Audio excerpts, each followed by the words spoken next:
Эми бул 124 миң пайгамбар дегени 120 миң пайгамбар деп Муснади Ахмадта келет. Муснади Ахмад тин китебинде 120 деп келет. Кээ бирлеринде мисалы окуганда 200 миң. Акыйкатын Алладан башка эч ким билбейт тугандар. Бунун бардыгы риваяттар эле. Ушундай болжолдуу деп келет.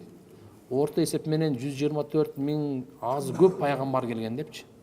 Ошонун 313 Расул, калгандары наби деп келет. Расул менен набинин айырмалары бар.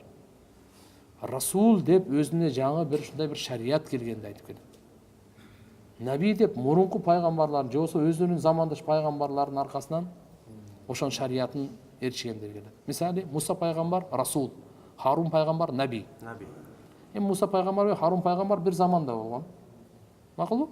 Муса пайгамбарга ага китеп түшкөн. Таврат түшкөн. Сохуф баракчалар түшкөн. Ибрахим пайгамбар менен Лут пайгамбар бир заманда болгон. Макулбу? Ибрахим пайгамбар Расул, Лут пайгамбар наби. Ибрахим пайгамбарга китеп түшкөн эмес, бирок сохуф түшкөн. Сохуф деген сахифа. Мындай асмандан баракчаларда түшкөн да. 4 китептен башка 100 баракча да түшкөн да. Ушу 4 китеп, 100 баракча, 4 китеп бардыгы Рамазан айында түшкөн.